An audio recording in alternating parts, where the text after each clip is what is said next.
one, finding key needs and filling them with interdisciplinary teams. So my project under the Interplanetary Initiative was the Space Advisory Project.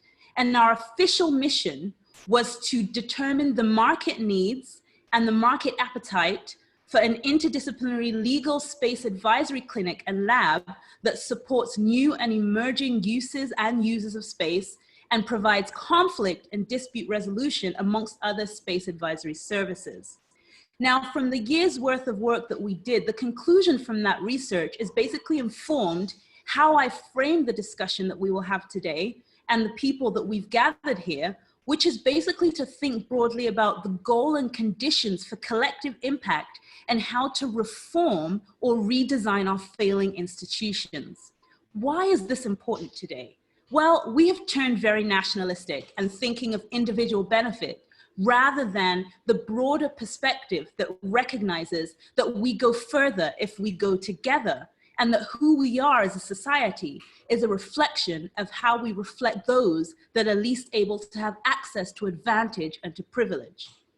So solutions to our societal problems will not be solved in silos, be that on the disciplinary level or by individual sectors, but rather we need transdisciplinary, cross-sector ways of dialoguing to find the most innovative solutions.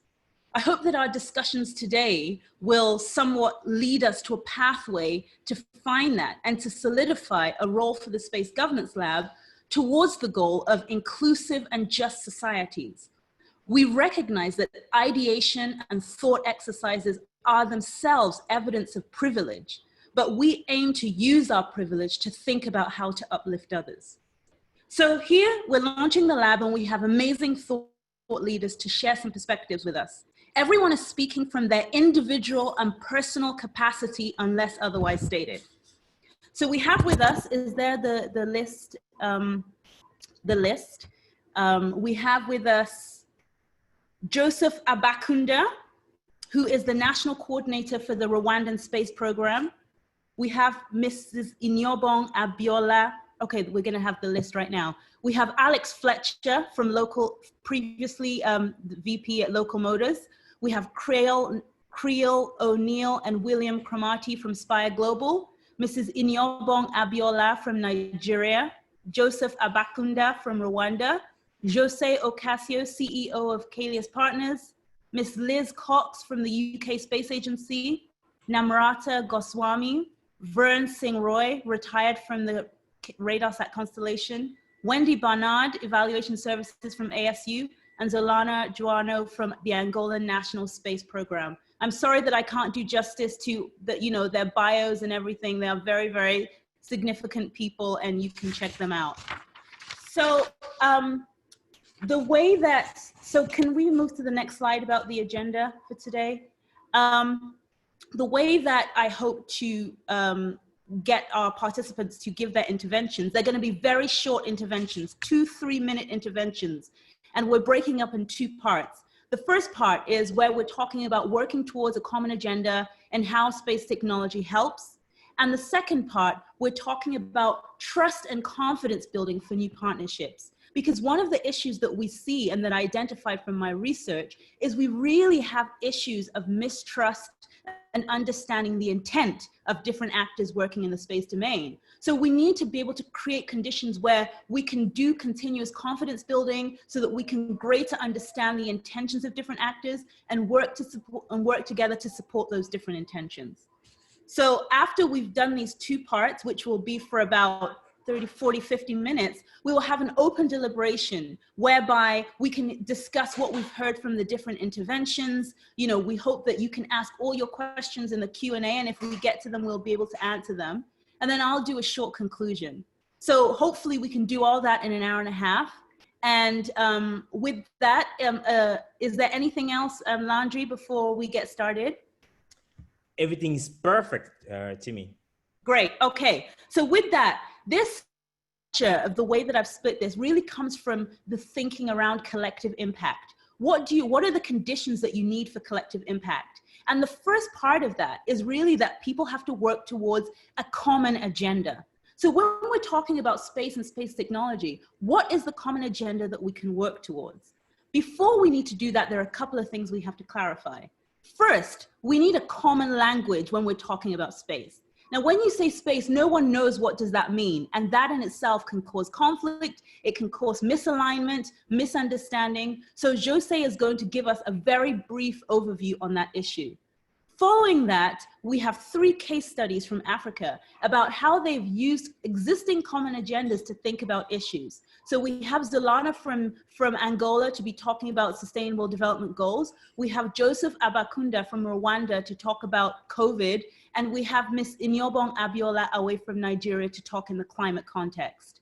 From there, we'll talk about current satellite solutions from a global perspective, where Dr. Vern Singh Roy will give us an overview. And then finally, in this section, we will have Alex, sorry, Alex, your last name is now just slipped me, Alex Fischer, who will be giving us an overview of collaborative mechanisms that can be used in the post-COVID Africa. So let's start with that section. And with that, I'll go over to you, Jose. You have 2 minutes. Thank you. And I'm going to take 30 seconds on behalf of everybody here, that is our panelists and everyone else. It goes without saying how proud we are to be working with you on this launch. And thank to Thunderbird and everyone else for setting this up. This is an incredible milestone. And I'll try to save time for the other folks that are here, but thank you for all you're doing, Timmy, and congratulations on this. To make this quick, commercializing space and space-related activities is a national security issue. And in the roles that I've participated in over the last 20, 25 years, there are certain reasons why that happens. Commercializing space and space-related activities is a national security issue. Therefore, the main reason is that decisions by stakeholders are being made with misaligned assumptions. And what I mean by that is essentially that in order to look out for the population, you ascertain decisions that perhaps are not aligned with other assumptions that are associated either with the market, with the culture, and so forth. To break this down, and I believe every one of our speakers will be talking about this, there are 4 areas that impact this. Cultural, how the people see it; resources, financing, and trade policies; institutional biases by stakeholders, whether you're a bank, you're an academic, or a government institution; and then lastly, terminology. And to expand on the terminology aspect, our foundation, even the Kalos Foundation that I help support, conducted a study about the value of space and space terminology. And we identified through research and interviews that things like the word new space or commercial space or space language was added. And it was because the word space, ironically, like you said, I mean, had truly no value in the market. So many people, even nation states, were adding words on top of it to create some specific value. And unfortunately, depending on what country or what stakeholder you are, you were then making decisions based on the assumption of what that terminology was. So I look forward to continuing the discussion, but I wanted to lead off to save time for everybody else. Thank you. Great, thank you so much. So with that kind of overview, that the word space itself and what people are trying to do with that really depends on the way they interpret it. And so it's a very individualized thing. So you can't just go based on those assumptions. I thought it'd be really interesting to hear from the African perspective about how they are viewing space and the kinds of activities that they are doing that that fits in with specific agendas that they're working towards. So please, Zolana, can you go first, giving us your perspective? Yes, hi Ho. I hope you are listening well. First greeting all the panelists. Congratulations to Professor Timmy for this wonderful project. On behalf of Angola, in terms of our Minister of Telecommunication, I'd like to send our greetings and to say that we, Angola, start space as an adventure, let's say that. And I caught a word was said by Professor Landry, I think was in terms of user requirements. And this is the key when you have to start with space, and our lessons learned show that this is a key. I will go fast just to wrap up some indicators for Angola, we have started space implementation in 2013. We have currently more than 70 engineers from PhD, master's, and bachelor's degrees. Took more than 10 years to construct this human resource capacity. We have a brand new mission control center installed in Rwanda where we can monitor 3 satellites simultaneously. We launched our first satellite built by Angolan engineers and Russians and French engineers in 2017. And we are currently pursuing other space programs. And this is when I make the correlation with SDG goals. SDG goals, we are looking at 17 goals. And it's so sad to say that Africa is the one who is making least progress on these 17 SDG goals. Poor, hunger, no water, health, education, and so on. And we have been using our space program to tackle some of these problems. And I'm jumping very quickly to regional integration to say that Angola, we can say proudly, we are leading the satellite shared SADC satellite program, where more than 14 SADC countries are integrated on a model where we're gonna come up with an infrastructure to share resources and help to fight some of the SDG challenges that we have at the moment. So for now, that's all. I will be open for a question and give you back to you, Professor Timmy. Thank you so much. Next, can we hear from Joseph Abakunda from Rwanda? Yes, ma'am. Good to see you all. Thank you all again for the opportunity to be a part of the launch of. Congratulations to the ACU team and Professor Timmy, obviously put in a lot of work. What maybe I can talk about is a more recent example where we've seen not necessarily space tech, but space-related technologies come in handy is in our case with the mitigation of COVID. So you've all obviously been very well aware countries have been looking at apps, have been using some technologies for digital tracing. Hasn't been so different for Rwanda, but why it's particularly important for us is these are technologies that were initially learned during the RASAT-1 project, which is a CubeSat that we built with the University of Tokyo. And this was the other side, which is not the cool side of building satellites, but rather, the less cool side, but more profitable side of utilizing data, big data, so to speak. So we got to learn about that. There were some case studies which we rolled out with the just seeing how quick malaria spreads, and that was shelved. And so when COVID came in, it was very easy. They utilized big data, and it's been a little bit helpful, probably of patients or their contacts, especially those that they did not even know they were aware of. So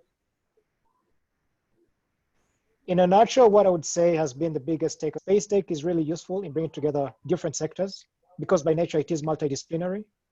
So we've seen regulators come on board, we've seen engineers come on board, and obviously the use case here being health. And I think it's a timely thing that you now have the space governance helps us dig deeper into what does it really mean to work multi-sectoral, but also internationally. So that's it from me for now, and we'll look forward to the conversation so much. Thank you so much. And the third case, Mrs. Inyobong Abiola Owe, who is not really from the space sector, but is a potential huge user of space from the environment sphere. Can you give us your remarks?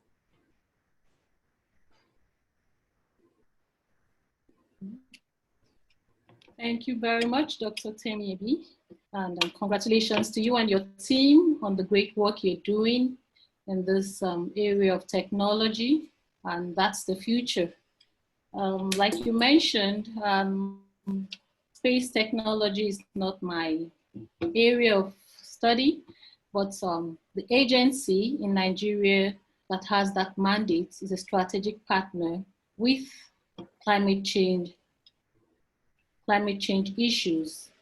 And we're looking at this as the future for data technology in relation to climate. We have the NASDA, it's called NASDA, the institution is called NASDA, the Nigerian agency, the Nigerian National Space Research Agency that has the mandate to oversee National Council on Space Science, Technology, and related issues.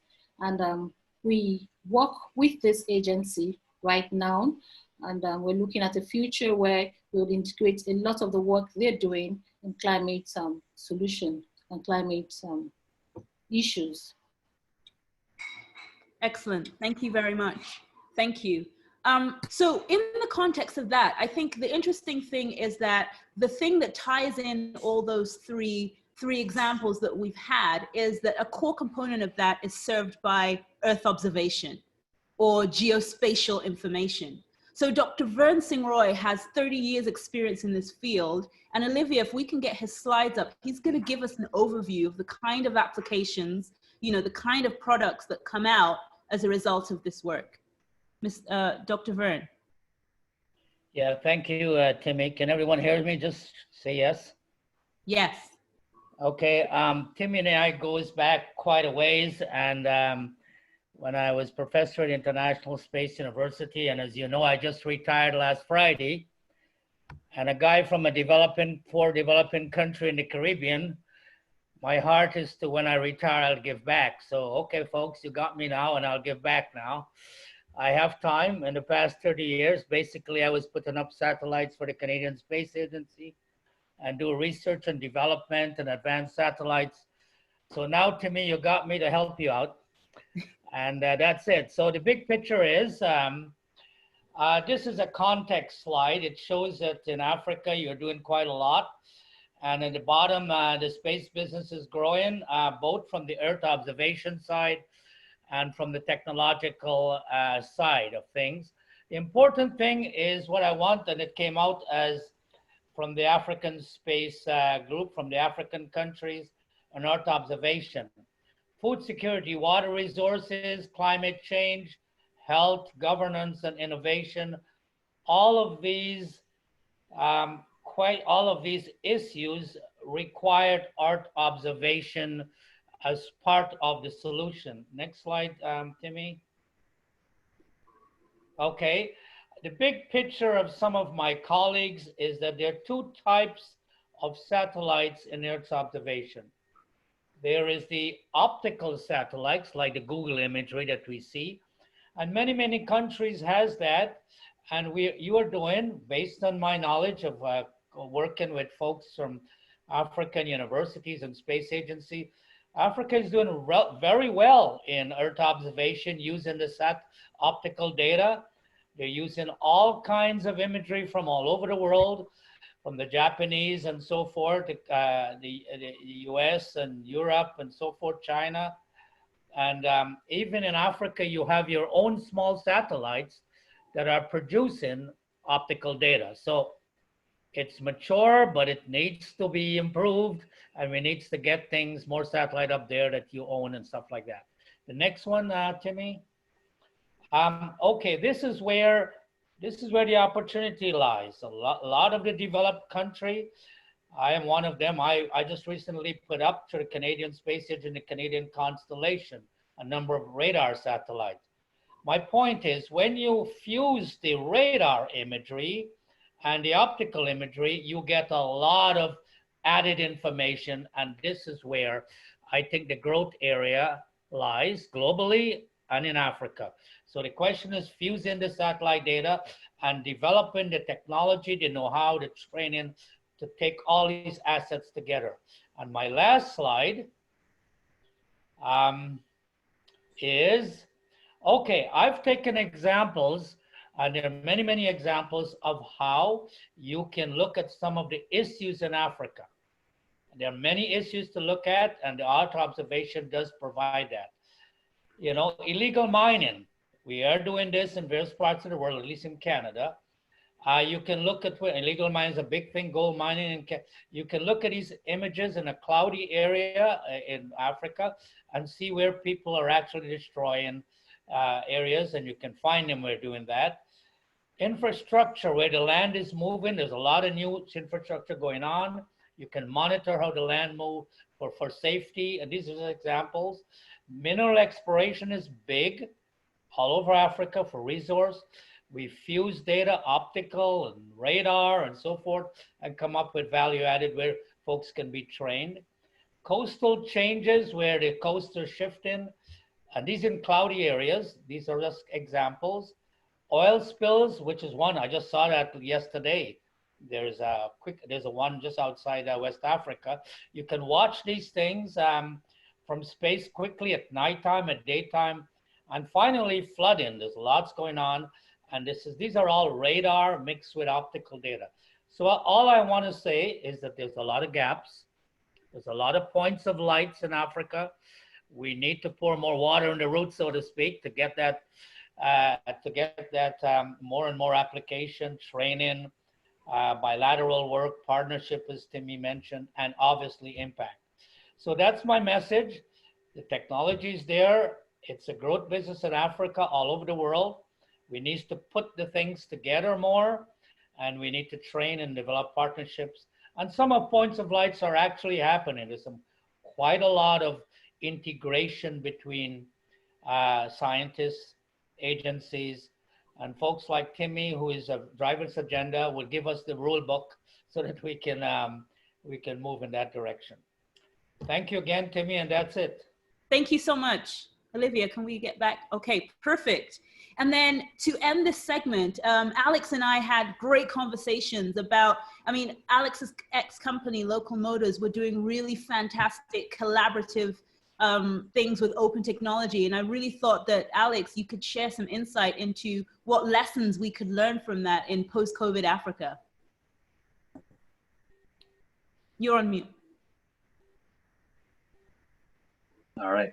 Well, again, thanks for setting this up. This is extremely exciting. And so, yeah, I worked at a company that, was focused on the automotive industry and advancing technology in that particular area. But it was built, among other things, on a backbone of crowd-based development. And so that sort of set us into this question of how do we bring together, in some cases, disparate communities to do collaborative, productive work toward an end. I think that the current state, of the world and sort of the idea of a post-COVID situation is actually highly beneficial to future collaboration, because one of the things that it's done is it's kind of it's forcibly normalized remote participation. And so coming out of this, you're going to have a lot of people that are going to be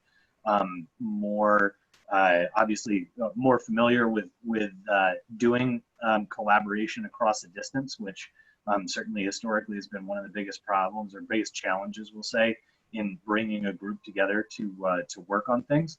So in a lot of ways, COVID lays an interesting foundation where you put people on a level playing field between those that are actually on site with something and those that are off site. And the reason that that's been super important in our experience, because we managed community and local sort of physical events as much as we did around the world, digitally.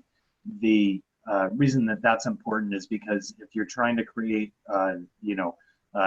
a strong foundation of people that are going to contribute things, you're working on developing items like co-authored visions and goals, clearly understood roles and functions within a group, because again, you're trying to create that sort of like that sense of communal ownership, and then shared responsibility that leads to things like self-policing of the community, which is where you scalably keep a large body of collaborators on track.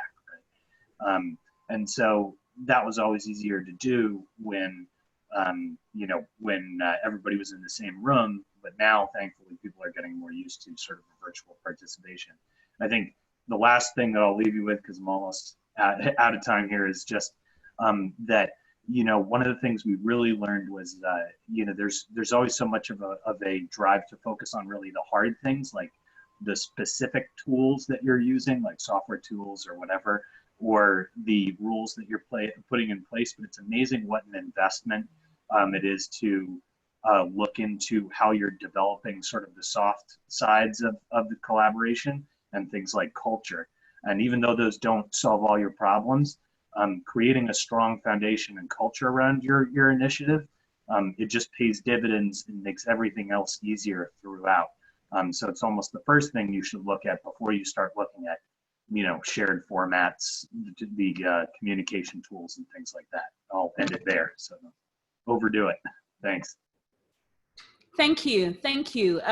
So that rounds up part one. And I think Landry probably has some clarification, some questions to follow up before we move on to part two. Landry, Professor Landry? Fabulous, Timmy. So first, congratulations on outstanding intervention, really enlightening. And just a few quick questions. So the first to Jose. I think, Jose, you mentioned that space is perceived as having no value on the market. So how will you foster cooperation in a context where it is understood by some that space doesn't have the same type of value in the market, and that the benefits may be expected on the very long run? Zolana, also you spoke about the great work which is being done by Angola, and how can you connect space policy and the work that you are doing with the Sustainable Development Goals? So how will you eventually justify how they contribute to advance the achievement of the Sustainable Development Goals? Joseph, from one. Okay. So, and I'll ask the question. I'll ask all the questions perhaps, and then you can go one after another, so that we'll have we'll not spend too long time. Okay, so I'm good to answer now, right? Yes. Fantastic. So, Doctor, first of all, with respect to in my line of business and in our company, where we do consulting, is about unlocking the value of space. So for example, we value space today based on what's there now, whether it's a government budget, whether it is the finance structure done by a bank, whether it's our ETF that runs on NASDAQ, whatever those things are, is on existing things. So what happens is we then follow the discussion of what it could be.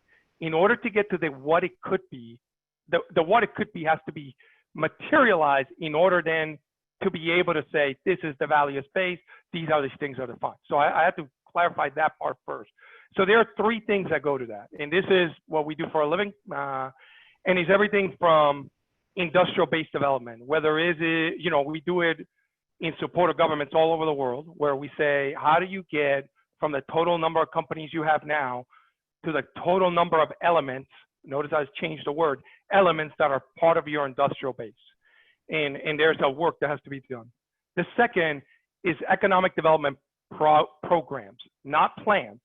So Kalis Partners, or the business that we run, we're not in the planning business, we're in the doing business. So we say, look, we need to develop a program that has human beings that are going to create an effect regionally that the individual values. So that goes to the point that was brought up by Alex on culture. It has to be understood individually. And then the last part is marketplaces and exchanges. I share some of the work we do financially here in America, but of course, marketplaces and exchanges is somewhere where you help, you know, it has to go somewhere to be unlocked. It has to be, the industry has to know enough to grow up, and then the people have to want it and understand it. And that's where we think once those three start getting aligned in one particular region, take any region in Africa, then you start unlocking this value and people start appreciating. Thank you so much, Jose. Zorana? Yes, Professor Landry, this is a very good question. And Professor Landry, let's say that doesn't make sense if all these effort doesn't revert to assist in some of SDG challenges. And I can give you some specific examples. As I said initially, we in Africa are the least in progressing with fulfilling of SDG goals. And we have identified with the government initiatives that using, for instance, health observation, we can improve tracking indicators such as water quality control. And for instance, goal number 3 that has to do with assisting with the health well-being of the people. We in COM satellite, as we're working with the Russians, we are making available satellite capacity in order to assist connecting our hospital, remote hospitals, with our central hospital in the city. And we have been very successful at the moment. We have more than 30 remote locations in Angola having free access to the health services from very good doctors who are based in Rwanda.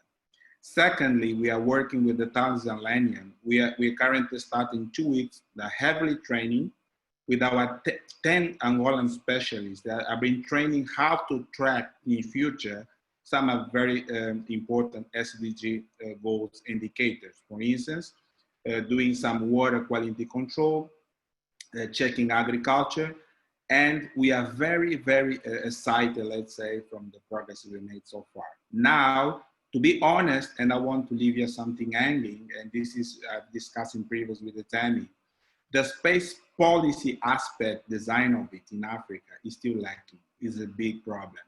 We need to come up together with a very strong team of expertise that can support African countries on coming up with better policies, which the end result will be the benefit of the populations and the improvement of SDG results. Thank you.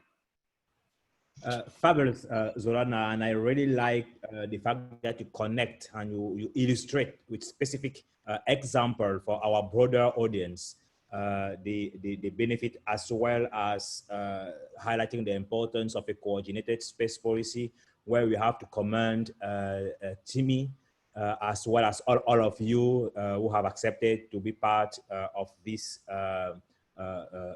panel this morning.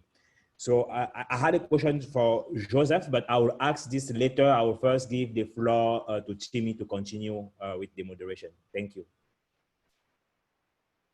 Perfect. Thank you so much. And so the next couple of interventions are more about partnerships themselves. And first of all, we have Miss Liz Cox from the UK Space Agency, who's going to talk about an international partnerships program that the UK Space Agency have, and is one of the leading programs that supports new actors and emerging countries with respect to sustainable development. Then Dr. Namrata does amazing and interesting work around, you know, regional issues in Asia and the politics of space and some of those challenges that I think would be great for her to highlight. And then after that, we will have an intervention by William and Krell from Spire. Now, Spire are part of this, you know, this new space, as what we were saying, they will define it themselves, culture, whereby we're trying to create solutions, you know, that are accessible, that are more affordable. And so they're going to talk about, you know, the things that they do. And then I would love to give the floor to close to Wendy Barnard, who is the head of evaluations at ASU, who is just does fantastic work at figuring out, well, how do we quantify and evaluate all these things that we want to do in the first place? So let's go in that order. So first, let's welcome Liz Cox from the UK. Hi, Liz. Hi, Timmy AB. Hopefully my video is coming on now. Yeah. So first of all, just to echo the comments from other speakers, it's really great to have the opportunity to share some information with you on our international partnership program, and thank you for the opportunity. And also just congratulations to you and ASU on this launch of the Space Governance Lab. So yeah, I've been asked to talk to you about our international partnership program, which was born out of a recognition that the UK space sector's capabilities in satellite data services could play a really significant role in developing countries being able to make the case for investment in space, which is, this is a challenge for all countries a lot of the time, let alone developing ones, and especially when there are so many pressures on governmental budgets. So the programme is designed to help make a practical and sustainable economic, societal or environmental impact by building trusted partnerships in emerging and developing economies around the world. And the ultimate aim of it is to make a real positive difference to the lives of people on the ground. So in brief, since 2016, we've part-funded 33 projects in 44 countries across Africa, Asia, Pacific and Latin America, which are all aimed at tackling their specific development needs. And we're actually soon going to increase that portfolio even further. Technologically, they use Earth observation, tracking and telecom services paired with terrestrial and ground source data to create products hand in hand with international partners in new and unconventional ways. And really just to quickly give you a flavour of some of our African projects, which actually make up around half of our current portfolio. Quite a few of them are agriculture based. So for example, helping coffee farmers in Rwanda and Kenya know when to apply fertilizers and pesticides, providing a pest risk information service to farmers in Kenya, Malawi, Ghana and Zambia. There's also disaster resilience through forecasting of floods and droughts in Uganda. We've got urban planning in Senegal and saving fishermen's lives in South Africa through tracking devices on their boats. But it's not the technology that's at the heart of IPP. It's really about starting from the ground up. And that is about building those trusted partnerships, which are forged right from the very beginning of the funding starting and grow stronger throughout the project's lifetime, so that the end users are involved from the get-go to ensure that the solutions develop to meet their specific needs. And then there's training or capacity building, which is really a crucial path to making sure that to ensuring positive and practical impacts, not just, well, obviously, you know, to make it sustainable once the project funding has finished. And therefore that sustainability is, you know, all about making sure that the project is a real success and taken up in the long term. So in terms of building those trusted partnerships, how do we do this? Well, all of our projects are match funded by all partners on the basis that really if everybody has got some kind of skin in the game, then that solution being developed has the best chance of sustainable impact. Now, for developing countries, obviously that could be quite challenging, but for them to invest, it doesn't have to be money. It can be people, data, office space, vehicles, basically any kind of measurable investment, which essentially demonstrates that they've bought into making that project a success. And all of our projects are really robustly monitored and evaluated, both during the project, but also once the funding has stopped, to make sure that those aims are stuck to along the way and then met thereafter. A lot of our projects also recruit in-country representatives, which I think is a really crucial element in building those trusted relationships with key and influencers in government departments and agencies. And therefore they can enhance the trust and build the confidence by advocating the aims of the project. And that's something that Tim Yaby referred to earlier in terms of mistrust around what space actually means, and is really, you know, what lies at the heart of IPP is changing the perception of space. You know, it's not about you know what's happening up there. It's about the real impacts, positive impacts that can be made on the ground. And so it's the collective impact that Tim Yaby talked about. That's really what IPP aims to do. We have a centralised infrastructure, we have dedicated staff, both at a programme and project level, and we have a structured process which involves identification of a common agenda, ongoing evaluation, continuous communication, and mutually reinforcing activities among all participants. And some of the previous speakers spoke about some of the challenges through COVID in terms of building the relationships. And interestingly, one that has come up is related, as you can imagine, to comms, but also culture in terms of some projects which have struggled to actually engage with their partners because and especially in some African countries where they prefer to do face-to-face business. And this is a challenge which I think has come out of COVID and where some adaptation going forward could be really helpful. I'm quite conscious of time actually, and that was my alarm going off. But very quickly, there are some lessons that we've learned through IPP going forward, but therefore we've changed our model recently to make sure that we can really focus on building those trusted relationships and spend more time doing it. And this is something that we've introduced, and we've introduced this 1-year discovery phase, which allows longer and more focused time to allow UK and international partners to really work together, build those relationships, and identify and agree the user needs more flexibly. So I'll leave it there. I think I may have slightly overrun, and I'll pass back to Timmy. No worries. Thank you so much. And it's been so great interacting with your team. And Chris Lee, I've got to give him a shout out now. He's retired. Definitely. Thank you. So Namrata, you know, you can speak freely about the context of kind of some of these international relationships, and especially with your experience looking at space from a kind of power perspective. So I would love to get your remarks. Thank you, Timmy. What an honor to be here, and your work is an inspiration to me.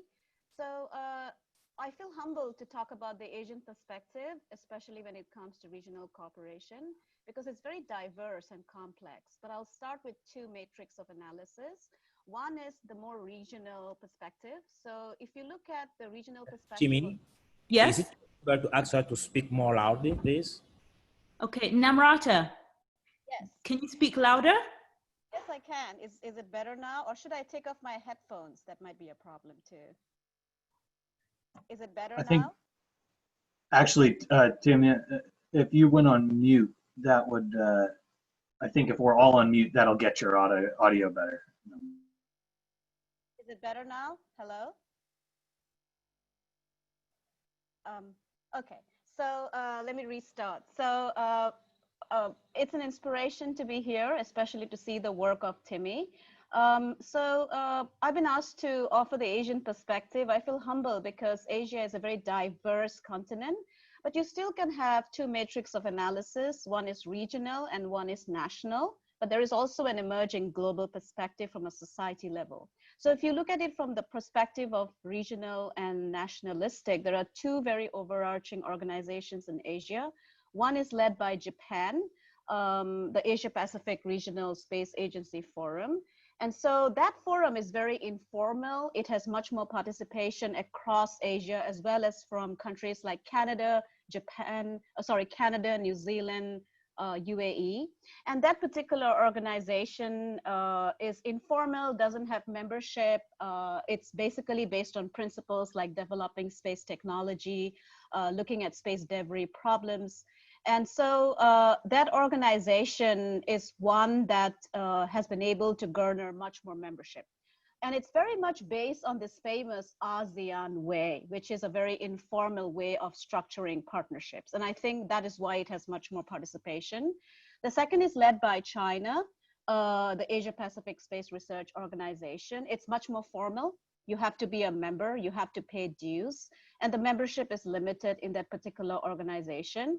Now, just talking about regional organizations, the underlying politics of nationalism, the politics of regional blocs play a very important role in terms of how these organizations are structured. The reason why China does not cooperate in the Japanese-led organization is because Taiwan is a member. And wherever Taiwan participates, China tends to not participate. And so in terms of just regional perspective, There is a desire for the peaceful use of space. There is this fear of militarization, especially from the Japanese perspective. There is a fear of space debris, but you also see the underlying very interesting nationalistic discourse that gets displayed in many of these regional organizations. And it's interesting because that kind of dominates.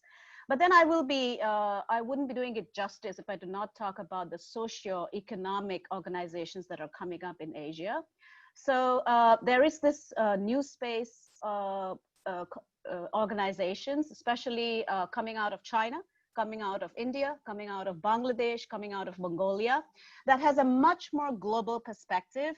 It's a very society-driven space outlook. They are more interested in technologies like space-based solar power, offering their space expertise to the world.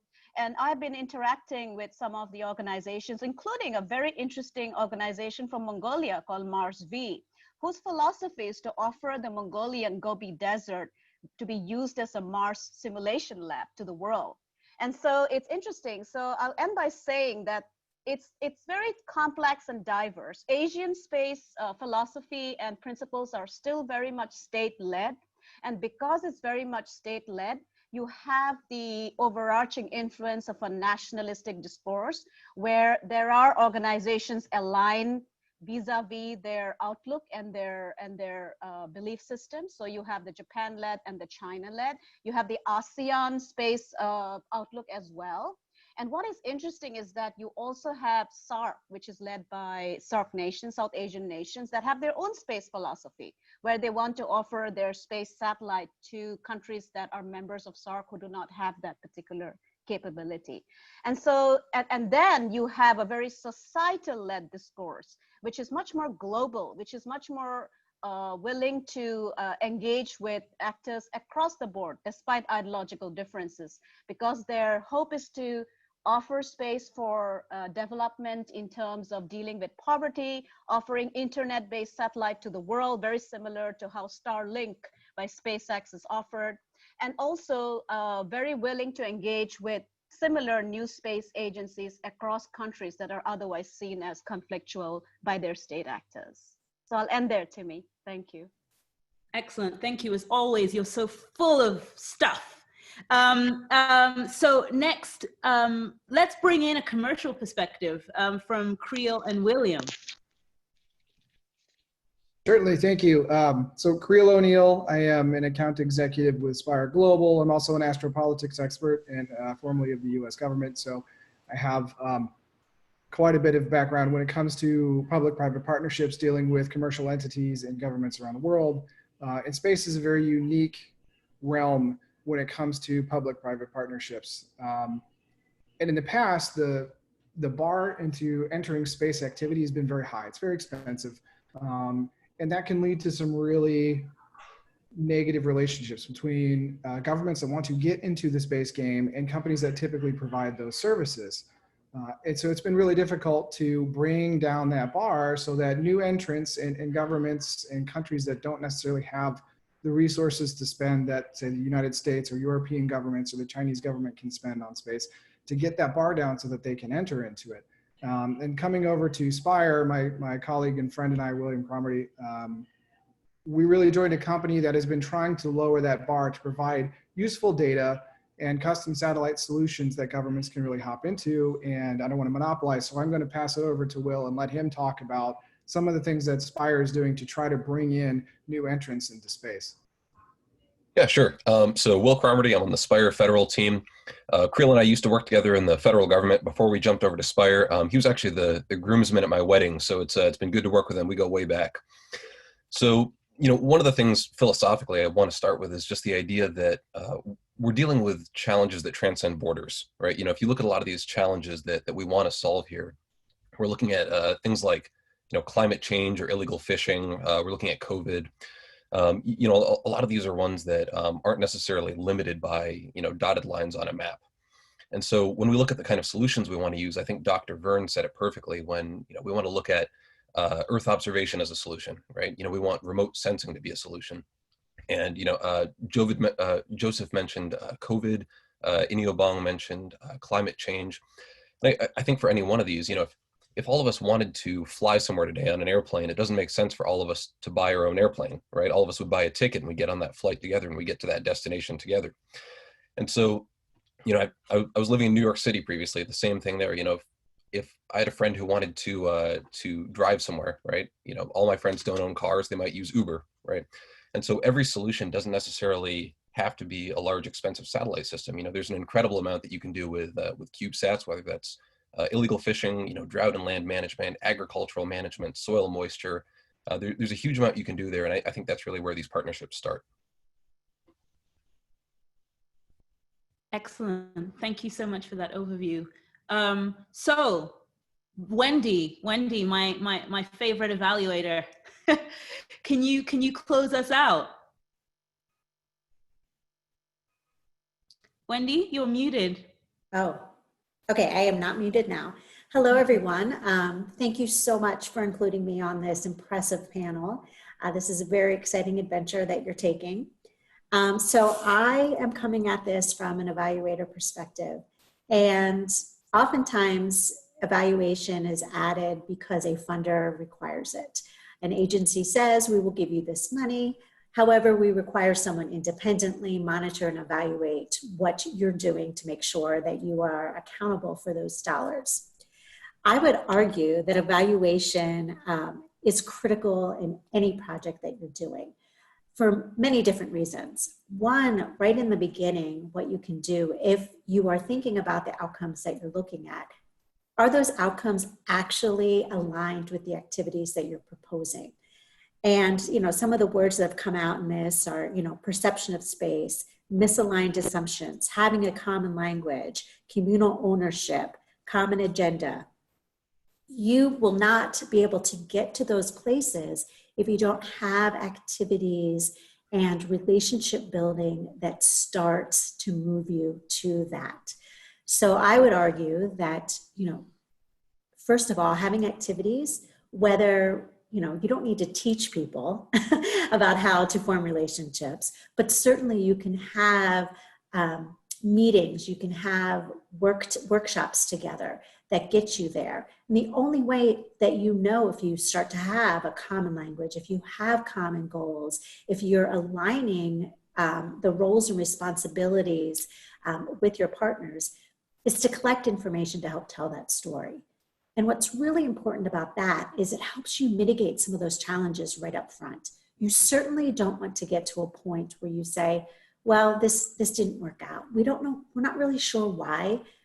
It didn't work out. This partnership just fell apart. If you're constantly collecting data, you're constantly creating a feedback loop between what people are telling you is happening on the ground, the perceptions of this collaboration, you can start to mitigate those challenges immediately. So you can have a meeting, immediately discuss roles and responsibilities before you get to a point where people say, well, you know, I feel like I wasn't being included.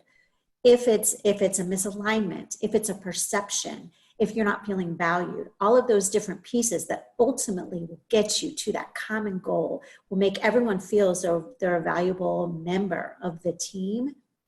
You can actually gather that information right along with everything that you're doing. So I would really encourage people to embed evaluation metrics into every stage of the process to get feedback, whether it's a quick phone call to someone, whether it's reviewing documents like a meeting agenda, whether it's looking at, you know, having a survey. It can be lots of different ways that you can gather information and provide that back to the team to continue moving forward to make progress. One of the really important things by doing that also is that you're telling people that their opinions, their perceptions value.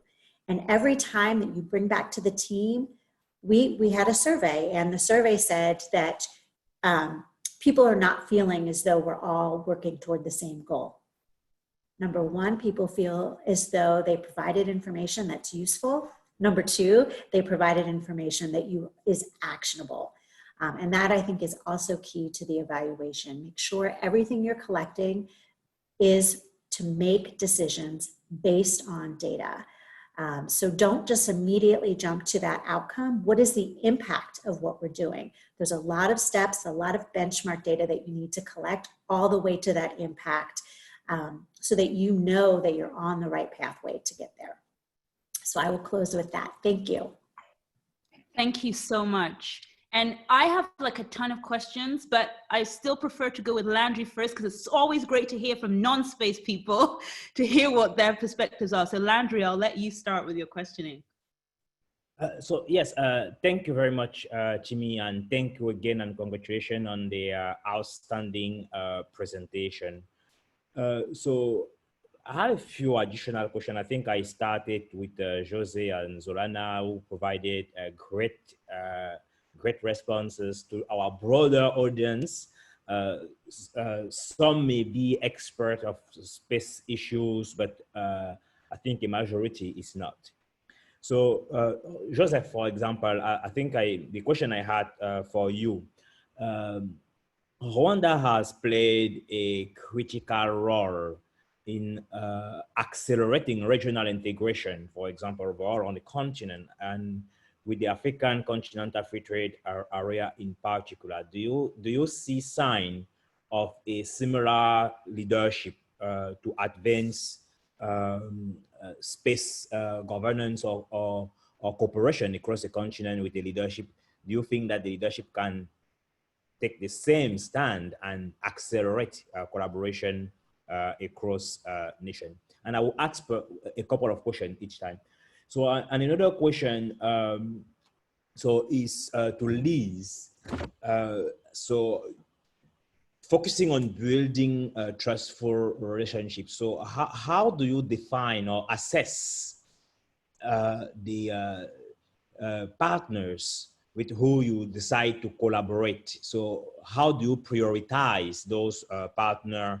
And finally, although I said to Namrata, so you highlighted the importance of informal network. So how do you foster or accelerate collaboration within those networks and eventually transition from informality to a more established or institutionalized framework? And to a certain extent also, how do you connect the nationalistic discourse perspective where official players may be skeptical about collaborating, where the societal discourse is more globalist, looking or encouraging collaboration? So have you found illustration of successful transitions?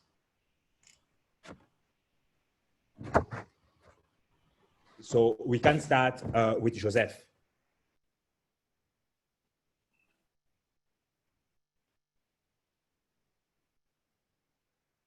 Coming to me? Or no, Joseph, go ahead. Okay. All right. If I understood your question correctly, you're talking about how collaboration can be born out of all these partnerships. I didn't get, you were breaking up quite a bit. Is that what? Yes, absolutely. So how can you foster collaboration using the same type of leadership that Rwanda has played to accelerate the overall transformation of the African Union or the acceleration of the implementation of the African Continental Free Trade Area? Gotcha. I really can't speak to the African Union as much, but what I can say is with our experience, we've noticed the more countries do realize there is not much space is coming to solve a particular problem, as opposed to, you know, some sort of hegemony or, you know, taking a pie away from someone else, they'll be a lot more willing to collaborate. And we did see this with the establishment of the African Space Agency. There were, as you attend some of these different, I guess, working groups, that was the major differentiator. You really did see a big difference between countries that thought you were going to take away from them without naming any names to those that actually thought, hey, space is going to come to really bring a benefit to us. And there was, so to speak, most of the countries that were looking at it from this is going to add something to us, or looking at it from a economic perspective. So how is this going to help agriculture? How is this really going to help environment issues? Disaster was a big one.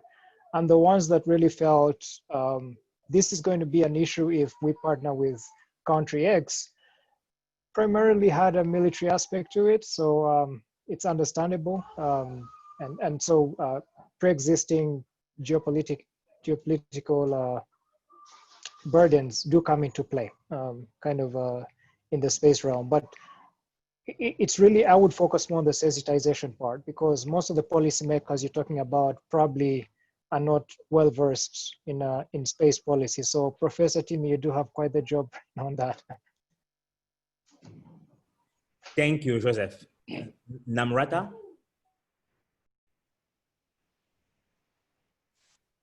Thank you. I think your question gets to the heart of the matter. So how do you transit from informal ways to a more formal kind of organizational principle?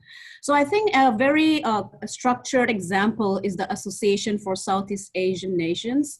So it's a very institutionalized structure, but if you look at the way it functions, the mechanism of functioning is pretty informal. So I think the one way you can bring these diverse groups together is to first offer our overarching principles.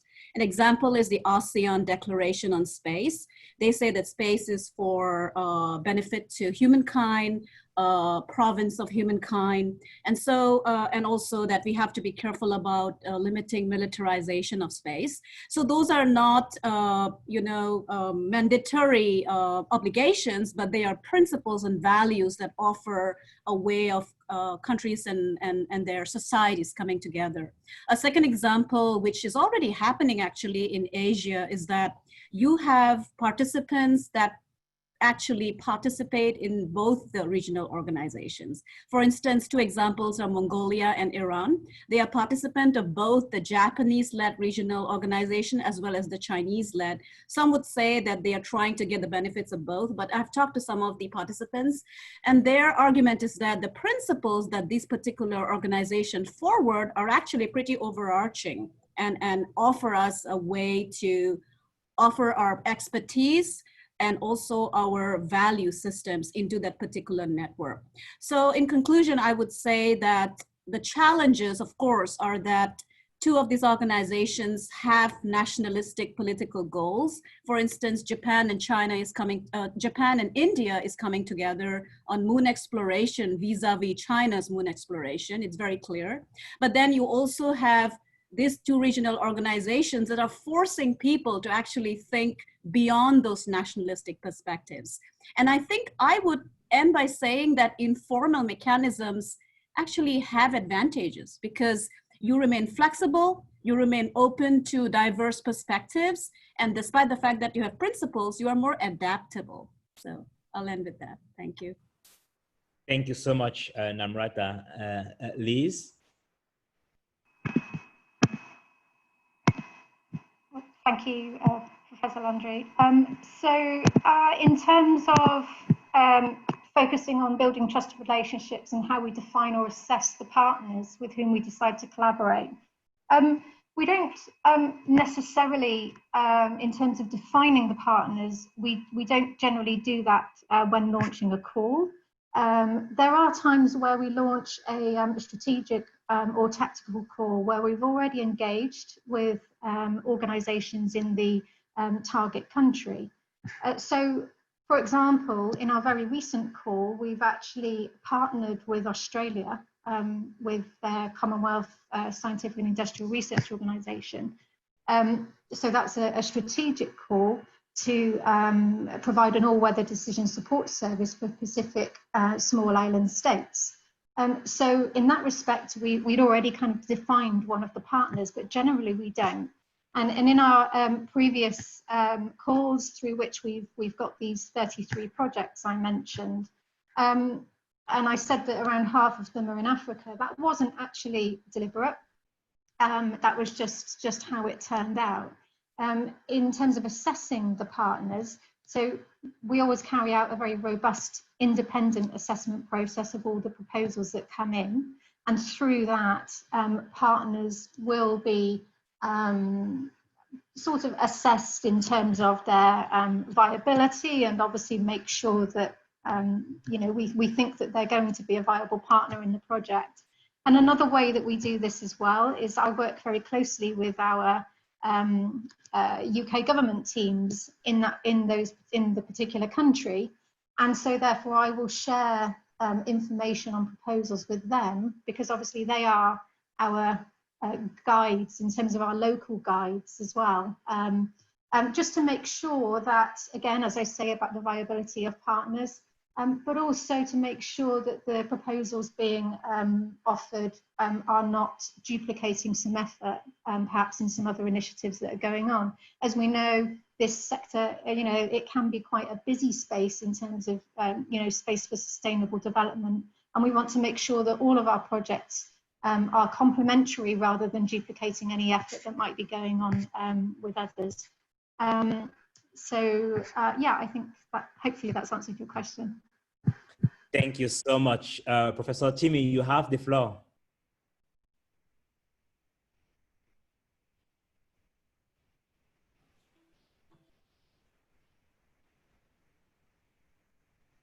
Professor Timmy? Sorry, yes.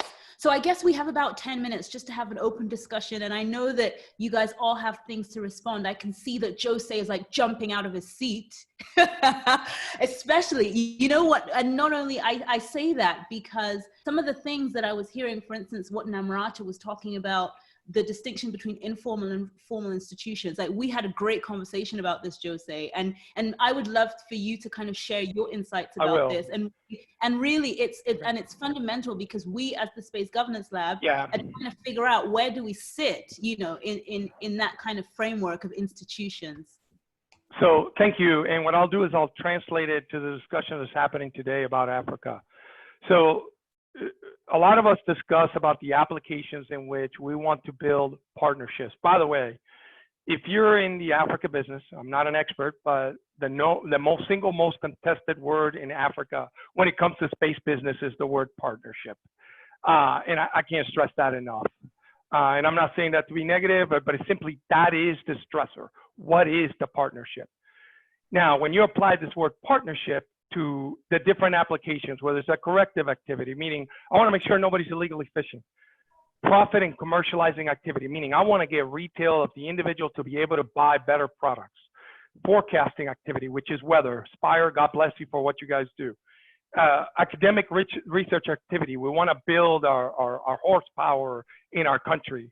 And then this one, sovereign action and activity. So what you'll see across the world is this sovereign activities, actions and activities drive the other five.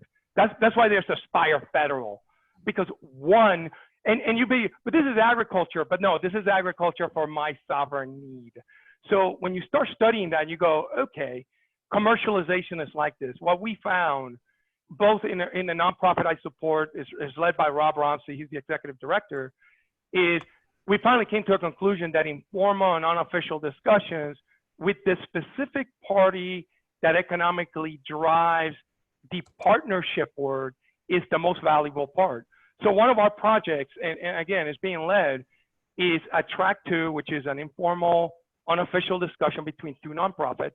In this case, it's us and China. So we have a partnership with a nonprofit in China to understand the commercialization of space. Well, you're like, well, everybody else does that. Well, the difference is this track 2 diplomatic puts the State Department, our US State Department, with the Chinese representatives to listen to that conversation.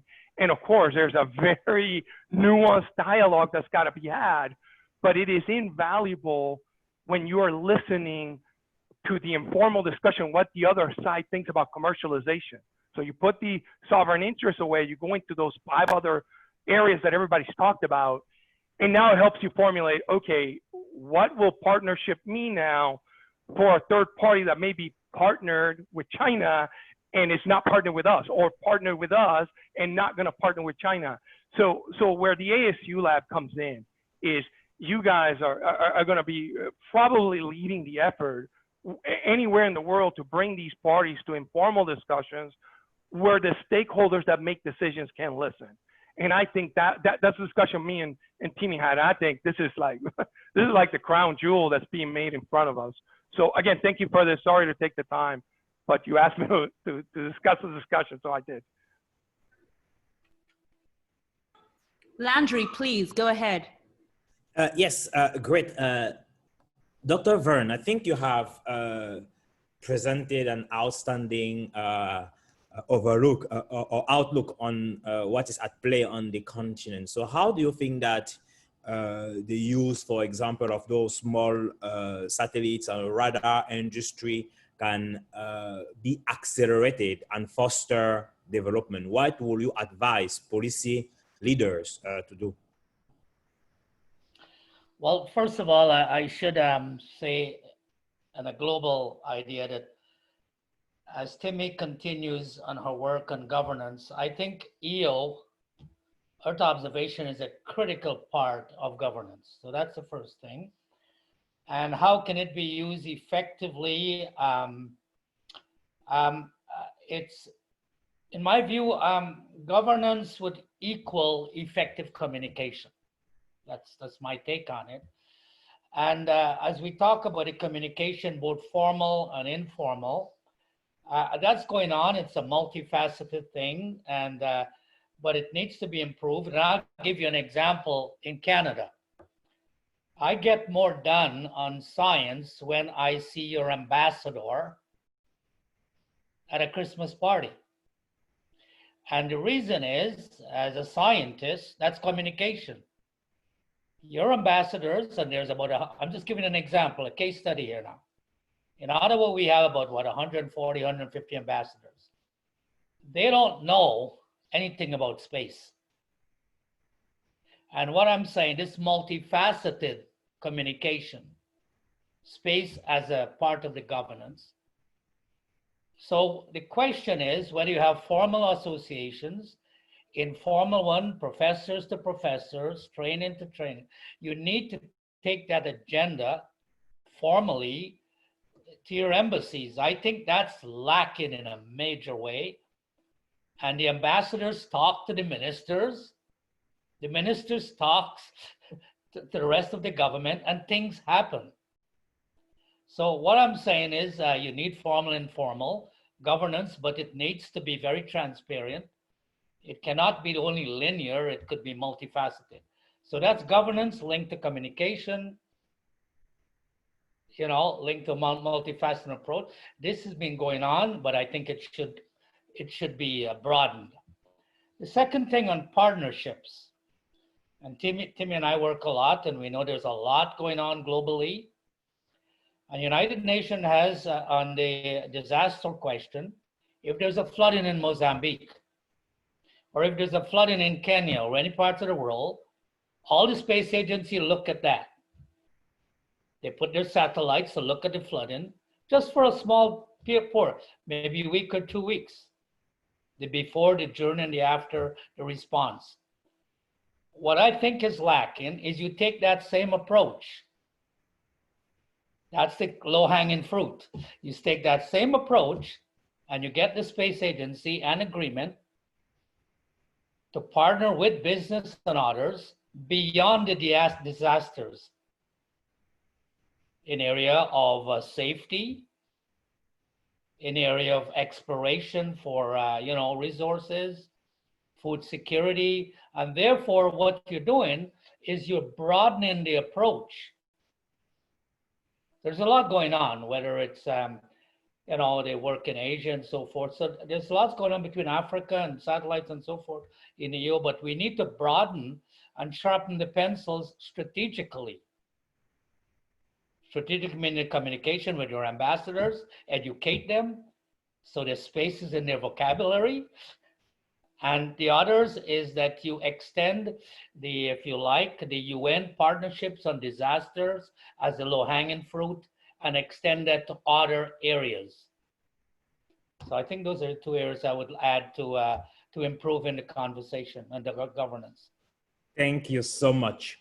And perhaps a last question before giving the floor to Timmy for the conclusion is, so, and which is related to what you have said, Dr. Verne, but also to the intervention of Wendy, William, and Quill, as well as Alex, and to a certain extent, Enyobon. How can we really use multi-stakeholder collaboration, public, private, and I will probably even add philanthropic partnership to really improve agile governance to achieve better space policies on the continent.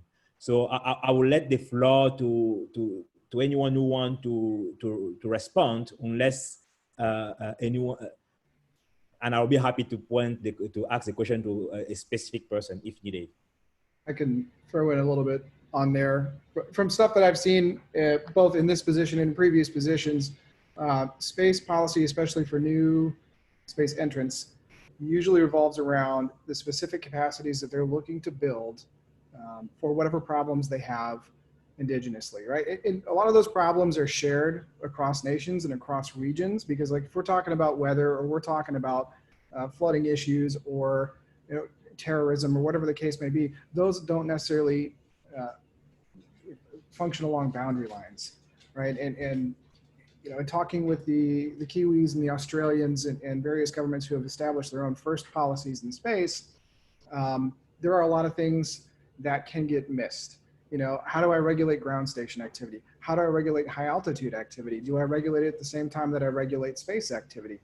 There's a lot of little nuances in there, and reaching out and forming public-private partnerships, and including NGOs, including universities and experts, that can be essential and almost needed in creating a really functional space policy. And then you kind of want to look at your neighbors too and reach out to them and have that conversation. But at the end of the day, it comes down to really defining the problem, and then all the participants being very clear and very open about what they can and cannot provide, or what they are or are not looking for, right? Like, private sector entities like Spire, we're a business, right? We can provide services for compensation, and we want to provide those services that are going to provide solutions, not just, we don't want to just give you data or sell you satellites just to do it, right? We want to make sure that it actually provides value. And if you're including NGOs in there to be able to educate people, or you're including universities to be able to train folks, you really have to be clear about what it is that you want and what you want to provide. Otherwise, you run into the situation that other folks have talked about, where folks feel disenfranchised, or they feel like they didn't get what they want out of it. So when you're coming up with policies and you're trying to put all this together, it's really important to have that clear communication and outreach. I'll also add on to that, and I'll say that, if there's one silver lining to, the difficult situation we're all in right now with COVID, it's that we've seen a lot of governments and entities move towards value and data more. And so, initially, like Dr. Verne was saying, there's kind of this natural tendency to focus on, big events, whether they're floods or catastrophes. But what we found is that there is kind of an ongoing dialogue that makes us optimistic here, where, we might initially engage based on one of those events, but then we start talking about, someone says, okay, well, you're tracking, ships and flights. Can we use that for port management? Or, you're doing the data that we could use for agriculture. And so I think just kind of that iterative brainstorming process, it makes me optimistic about where we're headed. Can I come in? Yes, go ahead, Namrata. We have like 2 minutes.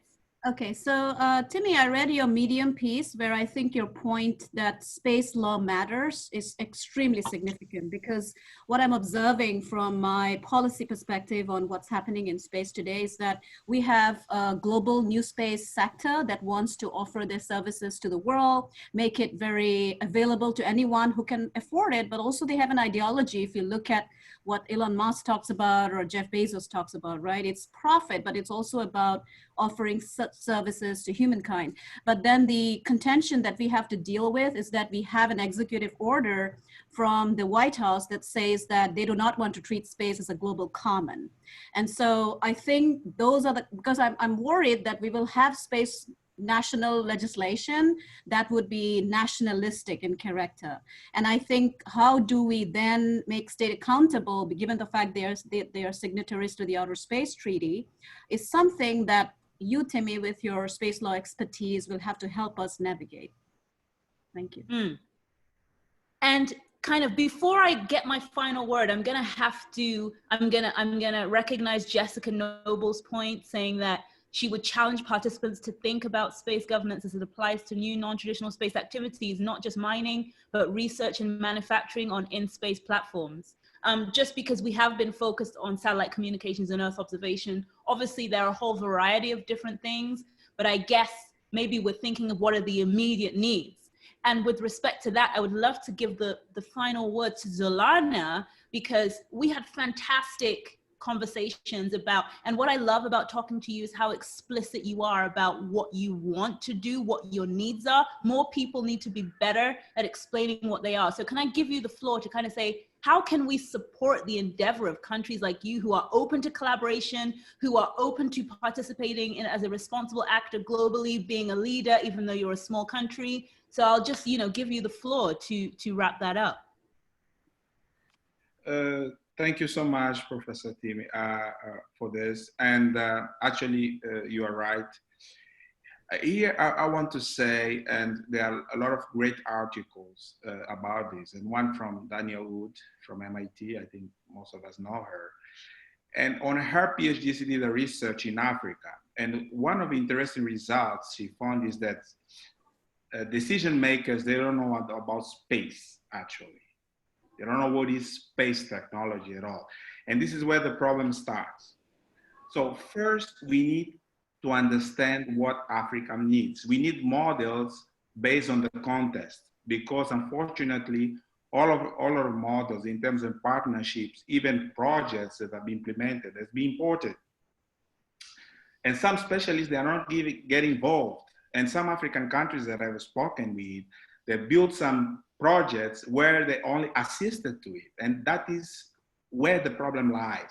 I think the partnership to work out, we need to look to the context. And going to the specific to the context, we can say that, for instance, the major problem in Africa is lack of capacity building, or lack of enough expertise.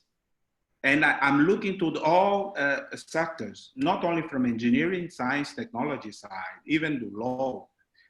We don't have resources in Africa, and it takes a lot of time to build them. So in terms of human resources. So for me, key is actually to look, how can we empower African countries' human resources in order for them to tap in with all these opportunities that are out there.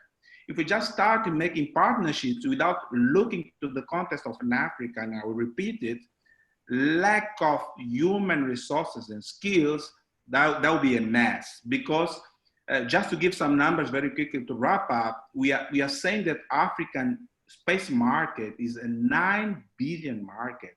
This is on Space Africa reports. We have more than 2,000 people employed, but what we are still far from seeing some results that empower people's life on ground. Like, for instance, have better access to communications, for instance, broadband communications, but we have a lot of satellites in Africa. We have, for instance, problem on assessing some critical issues like in agriculture. So here to wrap up, I would say to be a real partnership between Africa and different countries, we need to tap in and the easy entry point, I can use that. The easy entry point used to be human capacity building. Thank you. Perfect. Thank you so much. In conclusion, I have to say, teamwork makes the dream work. And there are so many people that I have to recognize that got me here today. My direct team that I work with, Dane Whitaker, Nifemi Awe, Matt Contorsi, Elliot Kemba, Mariam Nassim, they're my core team. My researchers, Fritz Smith, Jenna Robinson, Jonathan Roll, Paul Mina. I mean, I can keep going on and on and on with all the support that I've had. Thank you guys so much for being here and being part of this conversation. I hope you will continue on this journey with me. You know, I put all my stuff out there to show people my intent and my heart, because as Jose said, because of this misalignment, people not understanding why people are doing things, etc. You know, transparency is super important. So I try to be so transparent and open and inclusive and everything. So thank you guys so much. And Landry, I'll let you close off. Yes, thank you so much for an outstanding panel. We are really grateful for the insights that you have shared with us and with the audience, and we are looking forward to further engaging. I will also want to commend again Chimi for her outstanding initiative and launch, so congratulations. I would like to thank also our Dean, Professor Sanjeev Kagram, the Dean of the Thunderbird School of Global Management, who has really brought this vision of training the leaders and the manager of the fourth industrial revolution. And as you know, technology, there are a few things more than space in general, which really require the usage of most of the technologies related to the fourth industrial revolution. I would like to finally thank as well Mike Grasso and Olivia Mulawa, who have been helping with the organization of this from the Thunderbird side. So thank you very much to everyone again, and looking forward to collaborating with you very soon. Mike, I think we can end the session.